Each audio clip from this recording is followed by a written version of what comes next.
And welcome to episode one slash look ahead bet portion. You can fast forward to the end of this video if you want to see our picks for UFC Fight Night Mexico, and we'll give out a couple winners. We're riding hot. But that's also another thing. All these other shows out there, they're going to talk about the main, the co-main. Yeah, any jerk off can do that. We dive deep here, every single fight, every single card, and we're about to dive into these prelims, which, man, the feature prelim was gas. We were just talking off camera about how this feature prelim could have easily headlined an Apex card. We got Amanda Lemos, number 3 strawweight, taking on Mackenzie Dern, number 7 strawweight, and what we get is our fight of the night. For this has been kind of a hot topic lately to hate on women's MMA. I've always stood on business that women's MMA and women's skateboarding are the two best women's sports. Like, everybody always tries to use WNBA, and instead we should be using WMMA and women's skateboarding as like the. And you can argue women's soccer. I'm not a soccer guy, but I know people like women's soccer. But yeah, I don't know. The WNBA always gets held up as like the gold standard of women's sports, and I think the women's UFC definitely should be that. But what I'm saying is, we got an absolute banger of a women's fight here, and I think otherwise you're a hater and possibly a chauvinist. This fight was insane. So I watched it, as I've said, in the main card breakdown with my cousin Daniel and Justine. Daniel's Justine's husband. Justine's my cousin, but Daniel, 37 years old, big fight fan. Actually, was hilarious to watch the Volk fight with him because he was like, oh yeah, man, that 35-year-old curse. He was like, that shit hits home a lot more once you're above 35. He was like, and then he stopped and he was like, and honestly, I feel that shit. He was like, every day, I'm more tired. I just don't have the motivation to do shit the same anymore. And I was like, damn, how long you felt like that? He was like, probably 34, honestly. And I was like, God damn, is that what I have to look forward to in 4 years? My first thought. Second thought was Joe Rogan, need that TRT. Third thought was, yeah, getting old definitely is impactful in the fights, but the only reason I bring it up to say that was that I was watching it with two women, and both of them watching this fight, I mean, intrigued is one word you could use. Disgusted as well by Mike Beltran is also a usable term here.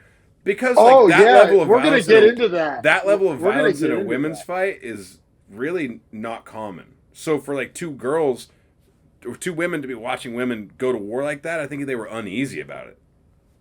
Yeah, it's a lot less natural than men watching men go to war. I mean, that's as old as literally since before we knew how to make fire, we knew how to fucking fight each other.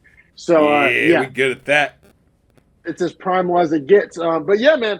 Amanda Lemos, number 3, 36 years old, which you want to talk about the 35-year-old curse. I think it's even more prevalent in women's MMA, even though the one outlier is in women's MMA.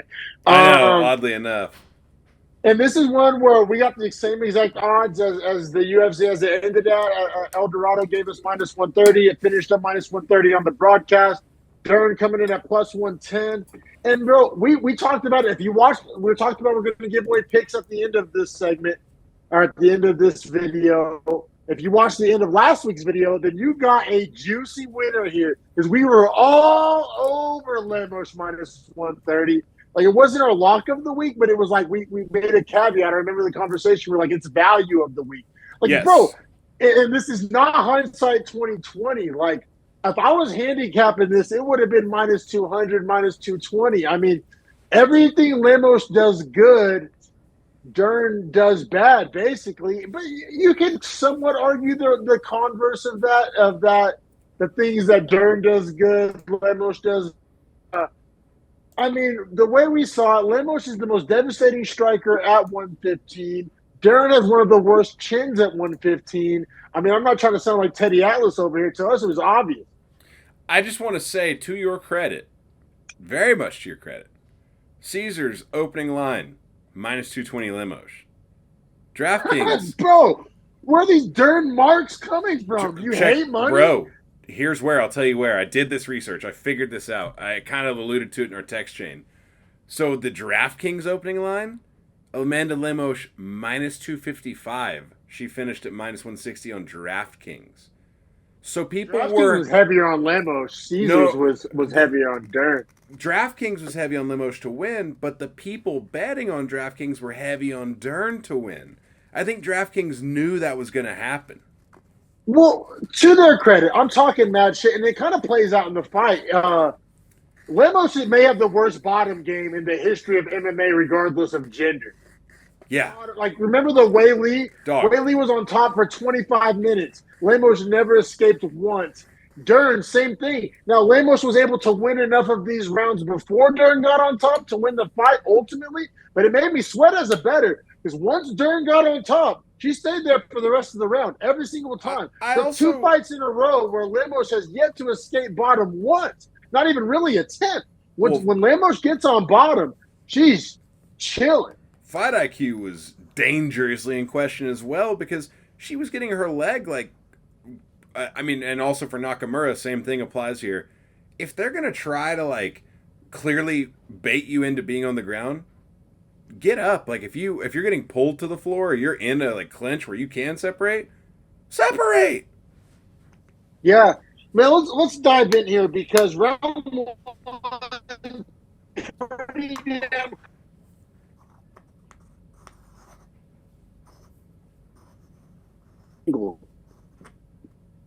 What's that? I lost you there at the very end.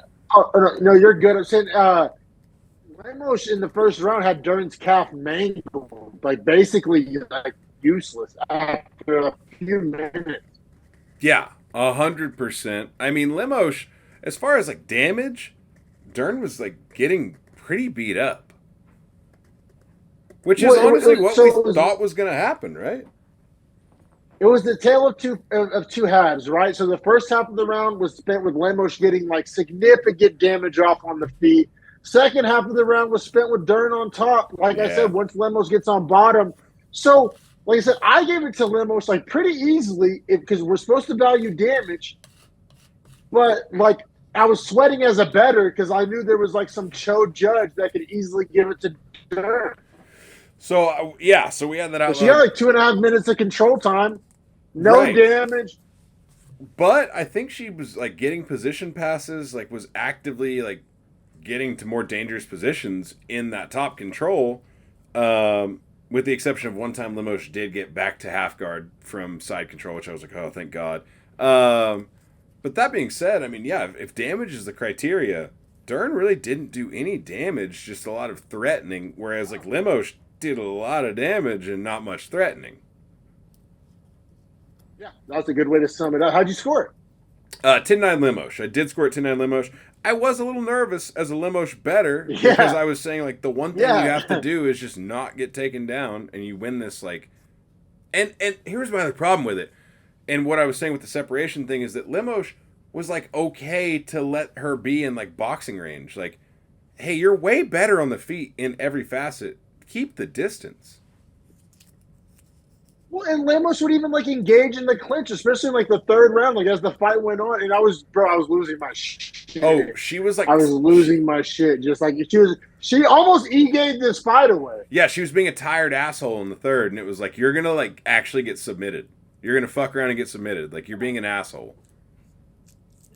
Bro, as a Lemos bettor, bro, I was sweating. Now, round two, bro, and no judge agrees with this. It sounds like you maybe do based off your description of your girl watching the fight. 10-8 in round two, right? It was brutal to watch. How would no judge gave this a 10-8? Thank you. I thought I was going crazy. I was gaslighting myself. I thought by the time it's all said and done, I was only nervous that this fight would be a draw. Yeah. By possibility. I wasn't worried about Dern winning.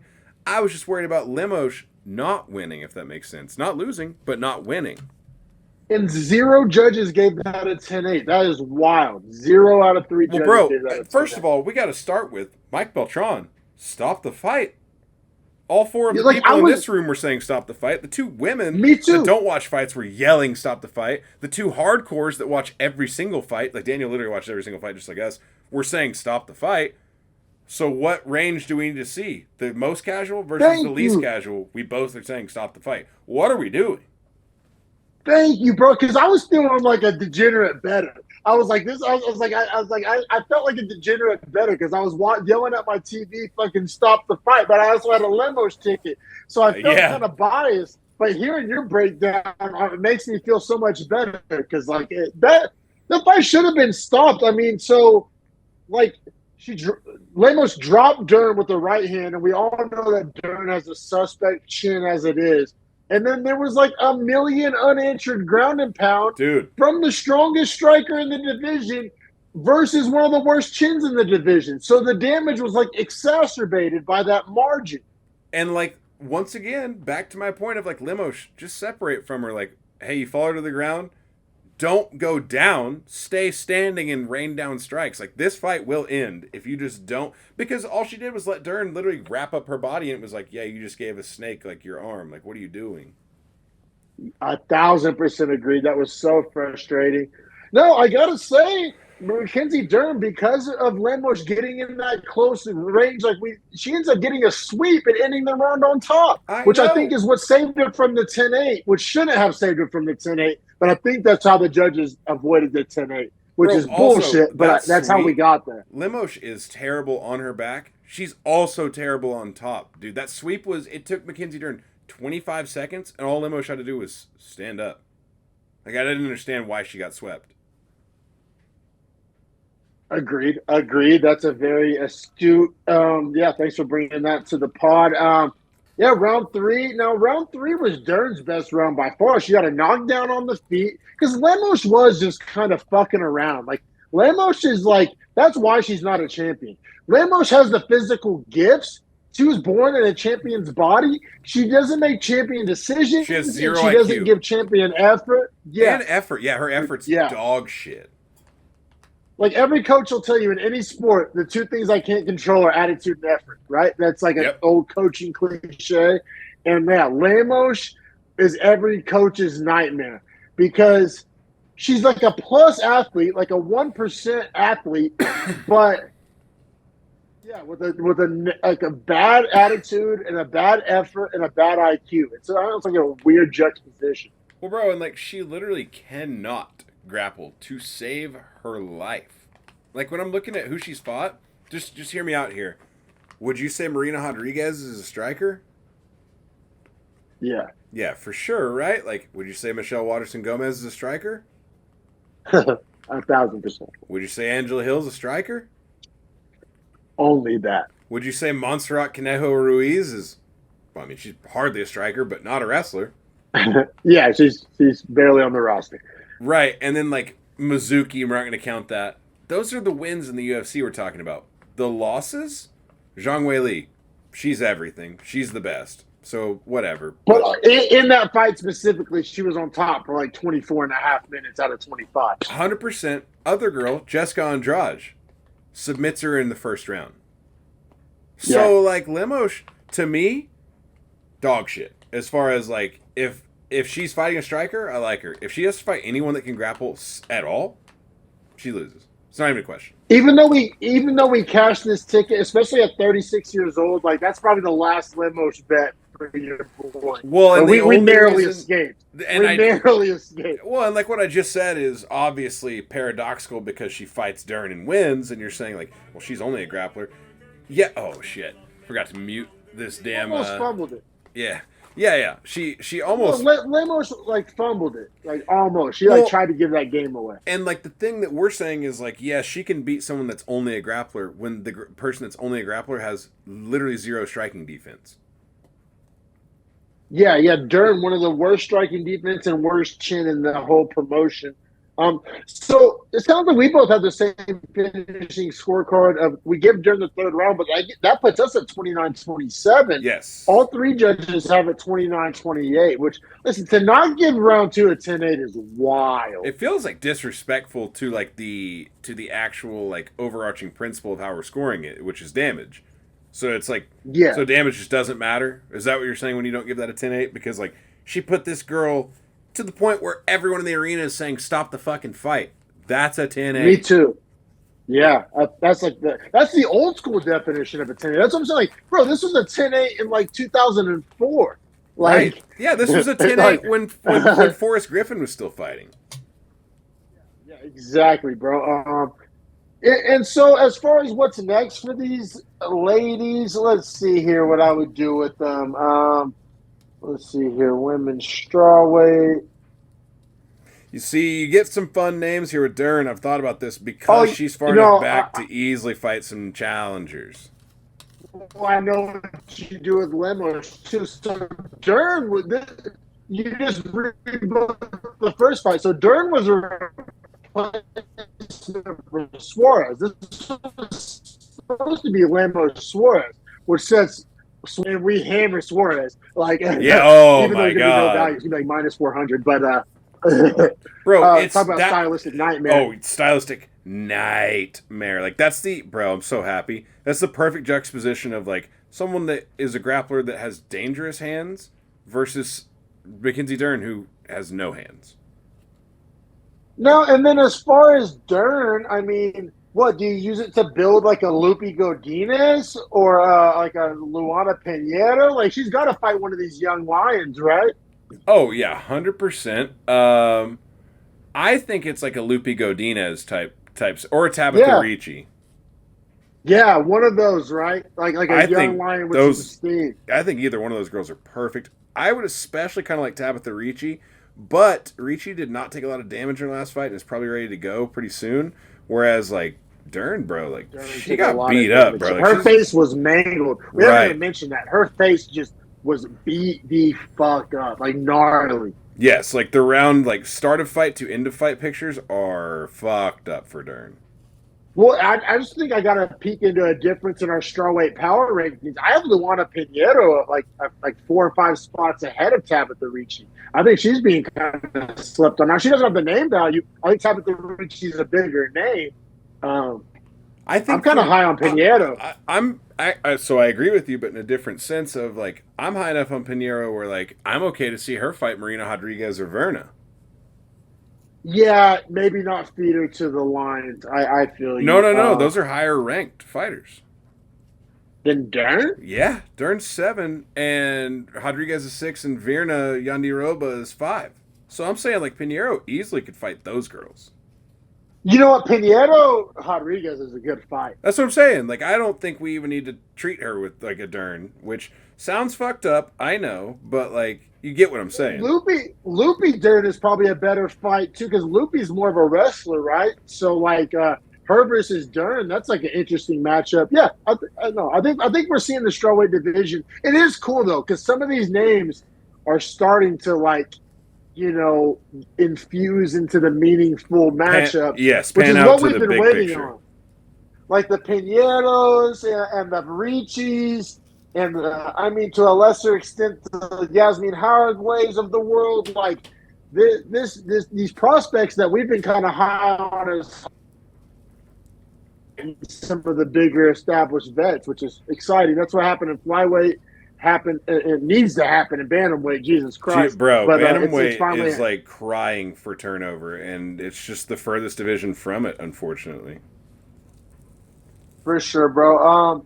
But yeah, man. So Lemos gets to the win. Our tickets cash, but yeah, glaring holes in the grappling defense of Lemos. We have a lot of fights to get to. We should probably get it pushing for time's sake. I'm about it, and honestly, up next one's a banger as well, but a banger for the storyline, not for the fight. Dude, I was disappointed in Marcos Rogerio de Lima, but go ahead and introduce it. A banger for my betting ego because this was lock of the week when it was Justin Tafa. Stayed lock of the week when Junior Tafa stepped in late replacement, which was awesome. Like that was like a cool Twitter, Instagram type of moment. The brother gets hurt. The other brother is like basically same size and weight and everything. Already a contracted style. fighter. So it's a win-win for everybody involved. It's not like De Lima's like training camp is irrelevant now. Like it's a equal swap out basically. Well, and like I would say, I don't have a brother necessarily, but like if I couldn't get my money because I got injured, it'd be cool if my brother could. You know what I mean? Yeah. So it works out for the top of like family finances. It works out for De Lima as like a game plan strategy. It works out for the UFC. They don't lose the card like a fight on the card. It was just a win-win-win. Awesome all the way around. But as a De Lima bettor who actually not only of the week. Like I stuck my reputation on this one. I just love the matchup. I mean, there is the age play at the bigger weight classes, but De Lima is 38, and that did make me sweat. But I mean, Tafa has 6 professional fights, so like Yes. that's where it actually kind of helps De Lima in a way, the high level experience. De Lima is coming off the Derek Lewis knockout, but like I don't know. I think that was kind of irrelevant in this matchup. It's not like Tafa's going to be throwing flying knees. And then Junior Tafa, even more so than Justin Tafa, is the greener of the two brothers. For sure. So like De Lima, a pretty high level grappler, I thought was going to present some matchup problems for Tafa. I mean, I don't know. I'm puffing out my chest on this one. I called it. De Lima minus 220. That's what I got at the El Dorado. I also, even when I bet this, I had no idea that De Lima was ranked 15. And then Tafa.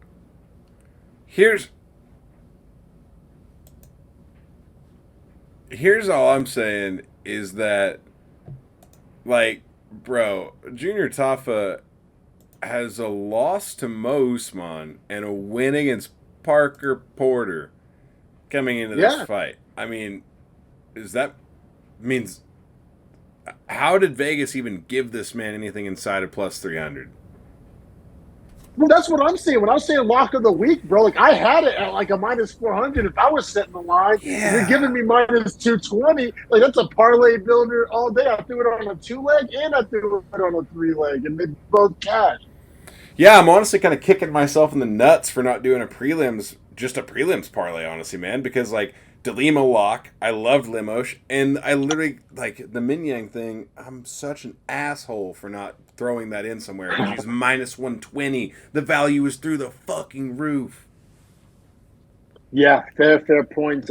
What impressed me, though, because even as the Rogerio de Lima locker and better, I thought it was going to be more the grappling, which does come into play. But not really. He pretty much dismantled him on the feet via calf kicks. Like he destroyed that calf.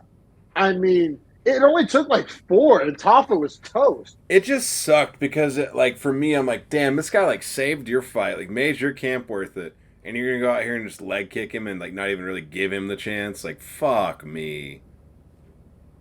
Oh, as a De Lima better though, I was like, a little hard. Oh, as a better, I'm like, this guy's gonna win 100%. Like it's not even a question. Like the first 2 minutes, Junior Tafa has no chance. It's hilarious. But like as zero sweat bet. And I put it as my lock. I was walking around the house like this, dog. But as a UFC like hardcore fan, I'm like, fuck, dude. Like, give this guy a fight. Like, give him a chance. Like, he saved your night. No, don't. But yeah, so it was 10-9 De Lima in round 1. A lot of calf kicks, takedown, control. Round 2 only lasts 1 minute and 14 seconds. Basically a leg kick TKO. He finishes it with ground and pound, but Tafa was done. Tafa basically quit. I'll go as far as to say I don't think I've seen somebody quit like that since Herbert Burns. Herbert Burns was the last guy I saw like actually quit. So I have a thought about it. Junior Tafa has a fight already scheduled against Carl Williams March 23rd. He can't be out there getting his head knocked off and lose his actual real fight. So go down to some calf kicks, get a payday, whatever. You sold me on that. Hey, hats off. Get the bag. Get the second free bag. Honestly, what's the difference between 5-1 and 5-2? Who gives a fuck? Against a ranked guy, goes down as a good loss. Well, it's already signed. Like he's got an extra $24,000. He's already signed on the March card. Like it's already still listed on his like signed bout agreements. Like, yeah, he's getting that fight no matter what, as long as he's medically cleared to do it. So like for him, it's like I can't get a 60-day suspension. I have to get a 30-day or less because I have to fight in 35 days. Wow, that's interesting. Also, let's hammer Carl Williams. Although Carl Williams sucks a lot. Yeah, definitely not as good as Marcos as Pazao. Yeah, Pazao. Typical Pazao fight too. Like just an asshole in the cage. Like you're just like, God, man. Like you do everything I hate, which is like leg kick to victory and get starched by Derek Lewis when you actually have a real opportunity. But also, like, Pizzelle, like, at 38 years old, his style is, like, sustainable, right? Yeah. Calf kicks, wrestling. Like, his style is going to probably age kind of gracefully, especially at heavyweight. Let's keep it pushing here. Up next, we got a slick prospect that we are both very high on. Olympic silver medalist Rinya Nakamura come into this one undefeated at 8-0, minus 1350. We're getting Bo Nickel type numbers, taking on the 36-year-old, 5'6" tall Carlos Vera, plus 800 in his debut at 36 years old, might I add. I gotta say, bro, even given the brutal intro I just did, Vera made this more interesting than anybody expected. All those people, because earlier in the week, this was like minus 800, and this got bet all the way to minus 1350. So people were eating the minus 800. And I got to say, all those people were sweating. Vera made this interesting I mean, as interesting as it was going to be. You know what? This fight for me, I hated it. I want to start there.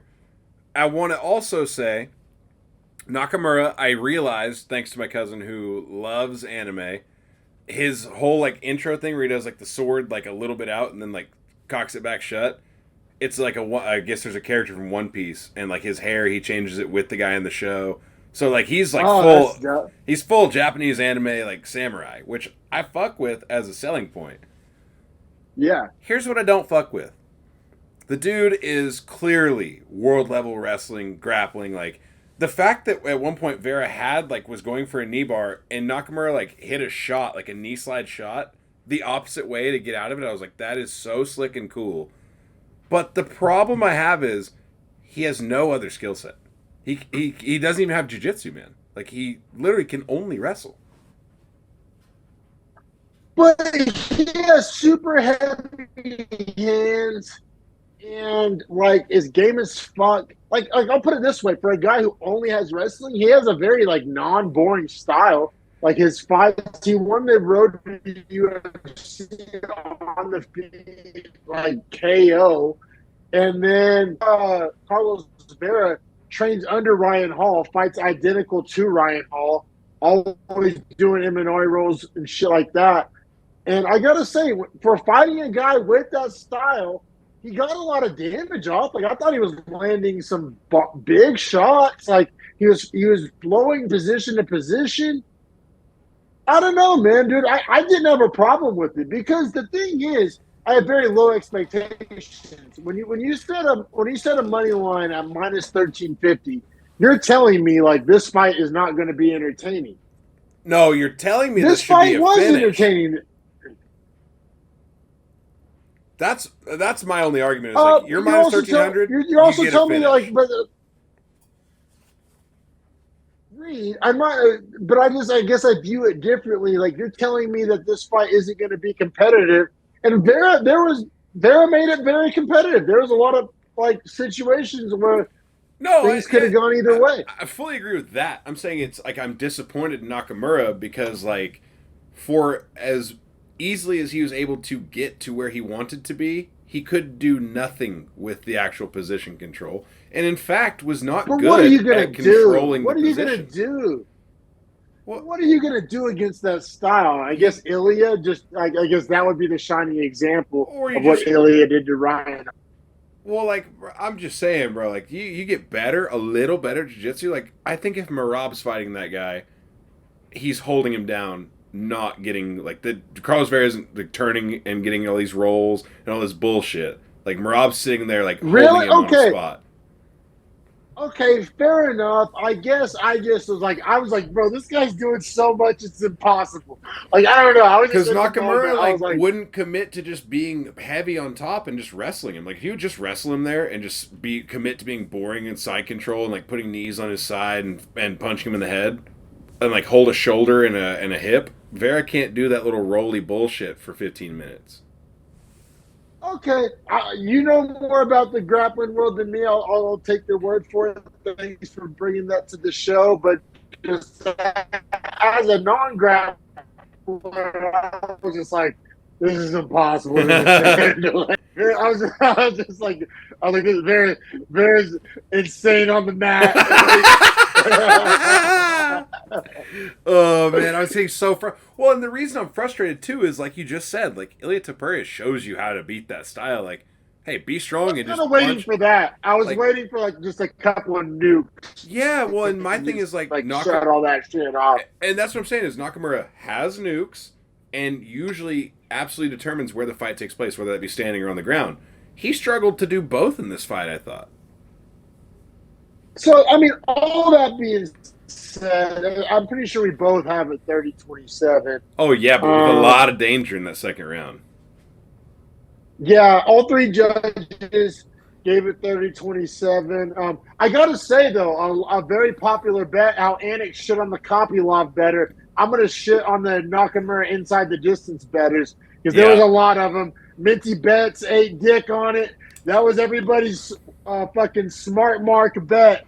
Didn't get your boy. I didn't fall for it. But because I think it was like, I think it took the minus 1350 all the way down to like minus 170 or some shit like that if you took him inside the distance or so by you could have got or, so you could have got by decision at like plus 250 then probably. That's crazy. Yeah, so suck it, Minty Bets. I had a higher hitting percentage than you this week, but yeah, man, I don't know. Nakamura, I mean, I'm still impressed as fuck, honestly. I still moved him up in my power rankings. I mean, I'm high on him. Let's see where I got him. Where's old Nakamura at? Bro, I put him right below Marcus McGee and right above Javid Basharat. Ooh, how do you feel about that? I would love a Basharat fight because that's a guy that can maybe stymie a little bit of the wrestling and is probably better on the feet. I think eventually Nakamura gets that takedown, no doubt. But I'm just saying, like, that first 3 minutes is interesting. My last Basharat takeaway that they're just kind of frail. Like, they're just kind of it's a good point. Weak. It's a good point. Nakamura is the opposite of that. Nakamura is a fucking physical dude. Okay, well, the Marcus McGee thing is actually like him and Marcus fun. McGee.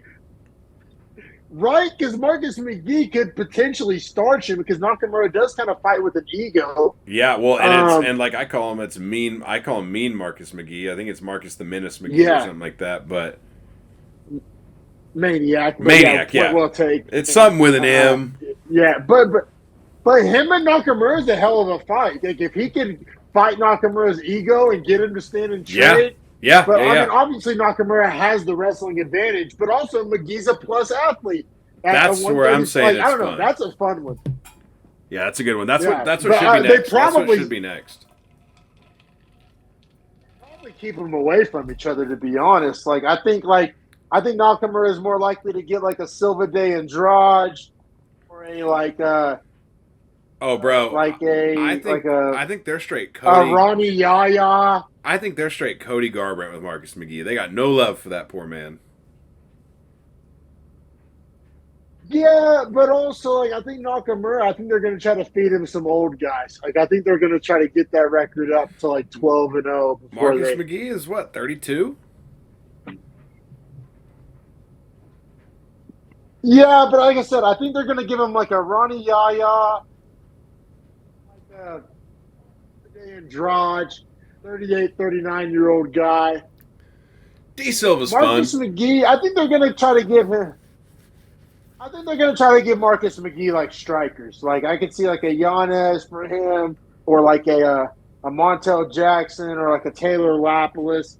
I don't know. I think they're going to do shit like that with McGee. But either way, bantamweight's always fun. I could see Lapilus Nakamura as well. Yeah, I think all those guys are in a similar range, fighting for similar things. But let's keep it pushing to the debut of Brenson Ribeiro, plus 110, taking on, what is it, the Mountain Tiger? Mountain Tiger, Zhang Mingyang. It is a cool, sick name. Only 25 years old, minus 130. And, bro, we get a minute 41 second finish. I mean, I got to say, Ribeiro was very long, very fast. Like, kind of started off the fight like looking pretty good. Yeah. I honestly still think he's kind of interesting at the bottom end of light heavyweight. Like, he's a matchup kind of nightmare with that speed and that length. However, Zhang Mingyang able to connect and put the lights out. He has serious power. Did you happen to put together that Brinson Ribeiro is like literally identical to Michel Pereira? Did you notice that? A little bit. A little. I gotta say, No. I think he fights slightly. It's not a little bit, dog. I'm looking at him like, dude, they're identical. In the face, like the look, like fighting style. Yeah. You're talking about like physical appearance. No, that's hilarious. They're quite literally like they look like their ears, like pretty. Oh. Ribeiro, like I said, his speed and his like straight shots with the boxing kind of jumped off the screen to me. I said, kind of in the end doesn't matter. I think he beats a lot of the back end light heavyweight guys, and I think this is going to age well for Zhang Mingyang. Did you also notice that Zhang Mingyang looks just like short Yao Ming? I don't know if you were putting this stuff together. I was just like, this is Yao Ming fighting big Michel Pereira. This is crazy. I was having real problems watching this fight, you can tell. But I mean, this fight lasts 101 seconds. Honestly, Ribeiro landed some good shots there that like it looked like press the action out of Mingyang where he was like, I'm tired of getting hit like this. Like I'm gonna throw him back and either one of us going out. Like I think he just decided like fuck it, one of us going out. Yeah, Mingyang didn't look as technical or as precise, but he has a game-changing power. He's way faster. Well, game-changing power, bro. Like, you can argue that, all 205ers have power, but I think this Mingyang power is like exceptional. No, yeah, I mean, like when I had read like a preview of like him as a fighter, it was just like electric speed and power was like the number one like key point about him, and I was like, well, I like that.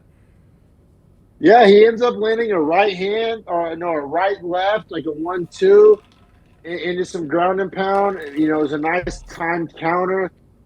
Gets a performance to the night bonus. Man, back into light heavyweight needed life. Like with guys like Guskov and shit taking home bonuses, like back end of light heavyweight needed prospects, and we got one. I mean, I'm stoked for it because, like I said, 100%. That was like the biggest talking point that I had with Daniel after the fight was like, yeah, back in light heavyweight sucks dicks, so they need this guy. They need him bad. I mean, yeah. The back end of light heavyweight, you got Pateria and Guskov and Zhang and Hauge got cut, thankfully, but Turkali, like the back end is rough. That's what I'm saying. But I think even Ribeiro, I think Ribeiro beats Turkali and Sirkunov and guys like that. So, like, yeah, talented new additions to the back end of light heavyweight, which needed it very badly. But I'm down to keep it pushing if you are. I am down. I just wanted to say one last thing. I am not going to say that Mingyang would not beat Dominic Reyes. Like, I think he would, just purely styles.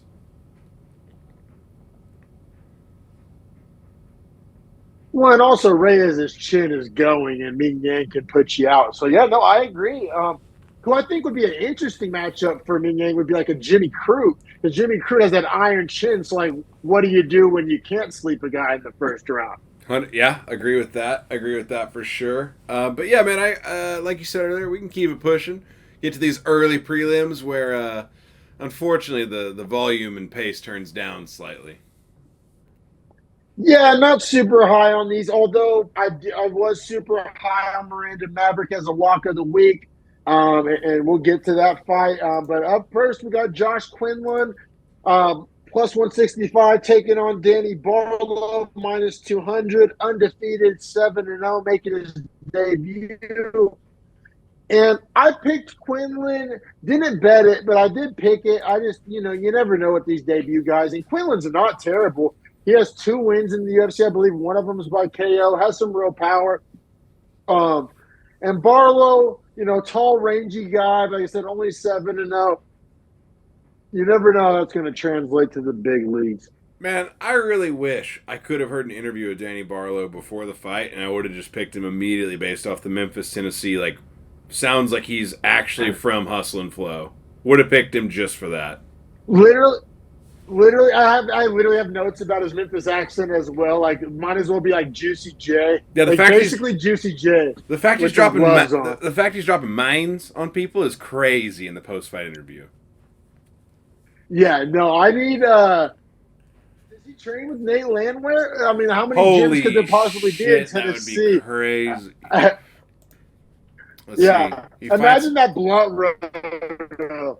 Also, his nickname is Roto with Nathan Train and Danny Barlow. Bro, and not to mention that, like, his nickname is Left Hand to God, like the number. It's not like T-O, and it's all also like official nickname, one word. There's no spaces. Let's do that. I'm here for it. Let me look up where law school MMA is real fast. I've never heard of that in my life. Small gym guy. But yeah, I mean, we as far as like scoring, I thought Danny Barlow was dominating the whole fight. Yeah, I gave him one. I gave him two. He got the finish in three. Barlow, man, Barlow is fast and he's long, and he's clearly a dog. Kind of high on him. I mean, he has a lot to prove. I'm not saying beating Quinlan, like, he's only 8-0 even after the win, but he gets a finish in his debut. Quinlan, like I said, I don't believe Quinlan's a can. I think that's like a decent win, decent back end win. Kind of high on Barlow, like elite hand speed, clearly a dog, long for the weight class. I mean, I'm like, he has things he can round out, but kind of high on him. No, super high on him. I just looked it up. Law School MMA in Memphis. Nate Landwehr trains in Nashville, so okay, a little further apart. However, I just also put together like Young Dolph's talking about law school in a few of his songs. Like, is that a like part of Memphis or like? Yeah, I wonder. I wonder if that's a neighborhood or yeah, like, and like, is that a shout out to like Dolph's interesting. neighborhood? And like, that's a real like. I just looked at pictures of the gym. It doesn't look like it's in a nice part of Memphis. I'll put it that way. Well, I don't know how many nice parts of Memphis there are. Actually, interesting story, real quick. Like, I knew a guy. He was a truck driver. You know, he had been all over the entire United States. I mean, every bad neighborhoods in New York, Chicago, LA. He said the scariest place he's ever been was Memphis, Tennessee. Like, Memphis is as rough as it gets. Hell yeah. Yeah, Memphis. Hell yeah.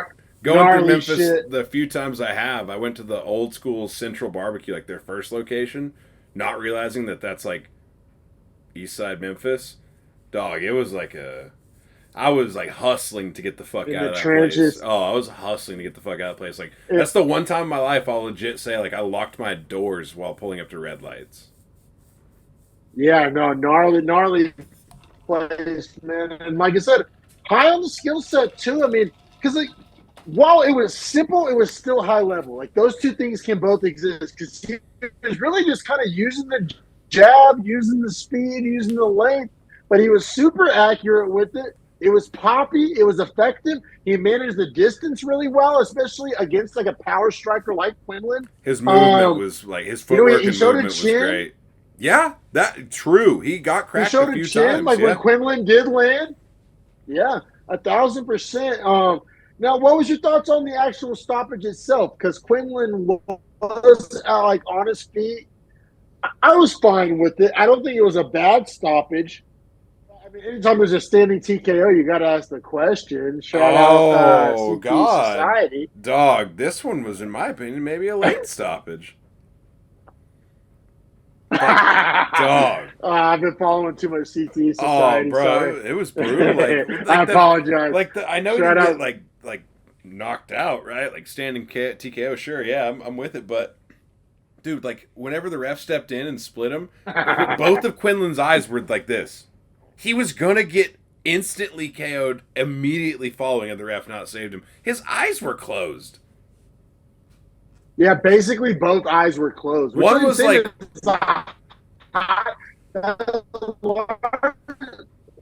Well, and like not to mention, bro, like one eye like forcibly closed, the other eye like he's having so much trouble seeing, he's squinting so hard it might as well, he's Asian, might as well be closed. Had to throw it in there. So it's like, dude, yeah. Whenever I saw him like look at the ref and he looked like this at him, I was like, oh, it's a good stoppage. It's a really good stoppage. I feel like there's a lot of like fucking friends, Bobby Lee, like type humor that could be taken advantage of here. But we're gonna leave it to your imagination. But that being said, yeah, pretty high on Barlow. Let's see where I ended up putting him in my rankings. Now Quinlan, not can, but like just above. Like he almost just above, just above, just above. And Barlow, bro, I put him right below Brian Barberena and right above Billy Goff. Like I think he's Billy Goff and him would be a fun matchup. I like that.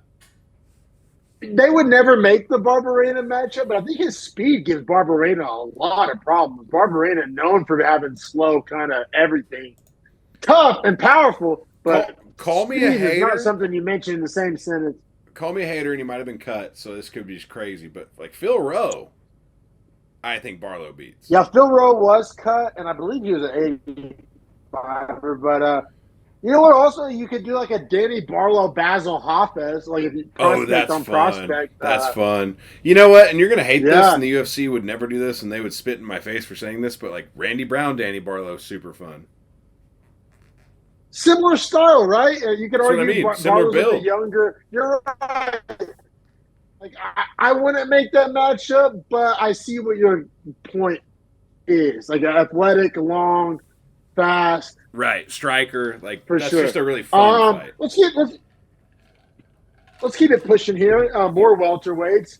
Oban Elliott, another debutant out of Wales, minus 380, taking on the 5'8" Val Woodburn. Sorry, I thought I was thinking about his dad real quick. Bo Woodburn. No, not Bo Woodburn. It is Val yeah, I'm sorry. Yeah. Sorry, Val Nickel. Yeah. Plus 300. This was like allegedly supposed to be Val Woodburn's like redemption, down a weight class. Not against Bo Nickel. I was trying to get it against a debutante. I was trying to give Val Woodburn like kind of the benefit of the doubt because that was an insanely tough debut. I think it was like literally a record as far as like the biggest money line ever. But bro, Val Woodburn, is not UFC caliber, not that guy. Not even close. Not trying to dunk on you. And like it's bad, bro. I hate to say this too, but like Oban Elliott, I might have him in can tier of welterweight. Well, so speaking of can tier, I have Val Woodburn now currently ranked as my last welterweight. Yeah. Below the now cut Blood Diamond, and yes, below even Reese McKee. I think Reese McKee beats him. Yeah. Like, I really do. I'm with you. Like, I 100% think Val Woodburn is the worst welterweight. I mean, like, physically not cut for the weight class. Like, the dude should be a 45 or a 55er, but he's too muscled down. And, like, has okay hands, but, like, honestly, zero volume and can't wrestle really. I mean, a little bit. But I'm judging all this based off of Bo Nickel. Cardio, too. Zero cardio, zero fight IQ. I mean... Yeah, dude, it's tough. It's tough. And then as far as Elliott, it's the win. I have him sandwiched between Themba Garimbo and Andre Fialho, who's no longer with the promotion. Like, you're right. Basically, can't too. Like, I have him right behind Themba. I think him and Themba would be a good fight. I think Themba beats him, honestly. Yeah, Val probably should be fighting at county fairs. Or like, you know what I'm saying? Yes. So like, sorry, I'm being an asshole. Bro, that's where I'm at. Like, this man is LFA quality, and I'm not saying LFA championship quality. I'm saying LFA quality. Like, he's not a UFC fighter. I gotta say, I found the 29-28 kind of repulsive. I didn't have any of these rounds as close. I have 30-27 Oban Elliott like all day, like zero close, zero controversy, zero coin flip, zero. Like, did you give a round to Val? Hell no. And the only argument is that he does have the knockdown where he like rocks the shit out of Oban Elliott. Then Elliott continues to win the next, I mean, literally the next whole rest of the round. Like, he doesn't lose 4 minutes. doesn't even lose 10 seconds of being rocked. Like, gets rocked, almost immediately recovers, and then wins the next position and wins the rest of the round. So I was like, yeah, he rocked him. At no point did he even assume control of the fight from rocking him. And exactly, that was almost, and I sound like the ultimate hater right now. Like, sorry, Val, like, I really don't know what to say. But like seriously, it felt like more like that was more an indictment on Val for having a moment that big and still being able to do fuck all with it, right? I sound like I'm being so harsh on Val here, but like any fighter worth his salt would have been able to do more with that moment. 100% agree, and I also think Oban Elliott, any fighter that's like better than Val Woodburn, so UFC quality, isn't getting knocked down by Val Woodburn. Yeah, I'm not the highest on either. Obviously, Oban gets the win. Like I said, I wouldn't mind seeing him against a Thimba Garimbo or like a Johnny Parsons, somebody like that. Johnny Parsons makes sense. We're approaching who cares territory, but let's keep it pushing because I honestly want to wrap this up and get to our bets. Like, that's been becoming one of my favorite segments. So up next, we got my second lock of the week, Miranda Maverick. She finished at minus 200. Shout out to El Dorado. I got her at minus 185 as nice a 3-star lock. Nice little take on a 3-star. Against Andrea Lee, who I have firmly in my can tier, 35 years old. I had no idea she was ranked 15. Those rankings are fucked. Like, I have her in my can tier just ahead of Juliana Miller, and UFC thinks she's the 15th best person. Hell no. Andrea Lee plus 165. Hell, this is another one where like much like Rogerio de Lima versus Tafa, if I'm setting the line, it's minus 400. So you're giving it to me at minus 185. Lock City, put it on my. I actually had Maverick on 3 different parlays. That's how confident I was. It was like Lock City, call Locksmith. I probably should have followed you down the rabbit hole on it. Like, I loved Maverick in this fight, and honestly saw pretty much like no real path to victory here. However, for some reason I couldn't pull the trigger with it. I had trouble believing in Miranda Maverick. It wasn't even that I like had any doubts that she could win because I don't like Andrea Lee. I was just like, is Maverick going to choke this one away? Because she's good at doing that. Yeah, she has kind of, but also we got to remember, she's just now, I think, 26. A lot of those choking moments were against title comp in her early 20s. I think she's kind of like figured it out a little bit, to be honest. I hope so, for her sake, man, because like she's one of those girls that has like really high ceiling, but a very questionable floor. Yeah, I think that's very fair. Yeah, I mean, Maverick won all 3 rounds. I don't really think anything's controversial. Lee landed a pretty fucking sweet spinning back fist in round 3, but that was literally like basically it for all 15 minutes. Like, right? Like, yep. What? She got a reversal in round 1.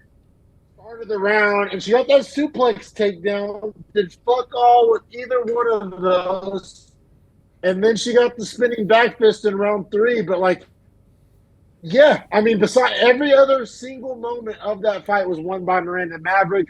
Joe Rogan and Bisping were commenting on the much improved footwork of Miranda Maverick, and I agree. Like, Miranda Maverick is a grappler like by trade, right? And so obviously she has good top control and good ground and pound, and that part of the things come more natural to her and has never really been in question.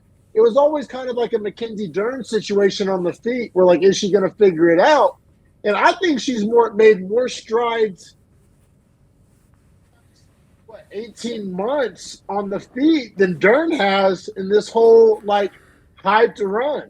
100%. Like, Maverick has made improvements on the feet. Like I said, Joe and Bisping were all over it.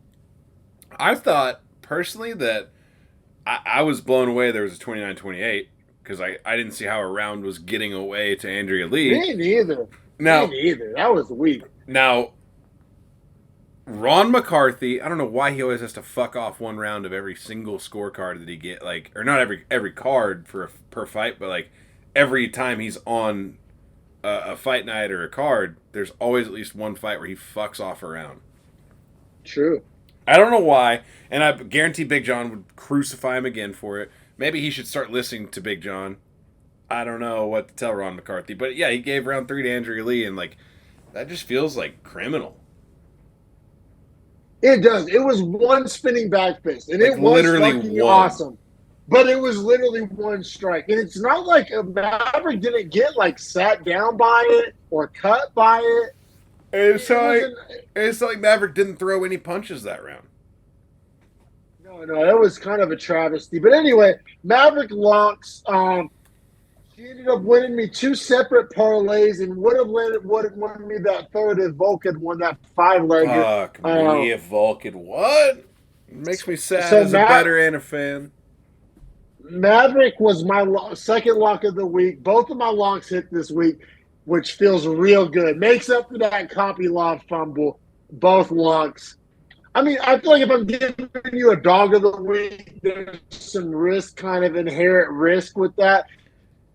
I'm giving you lock of week. It's implied that there's no risk, and both of my locks hit, which makes me feel real good. But speaking of, man, actually, I think I'm going to take one more piss, and then let's get to some next week UFC Mexico bets. Absolutely, extremely interesting card as far as the values are kind of all over the place, and if there's any dogs you like, you're going to get paid if they win. Yeah, all right. Yeah, we'll be right back.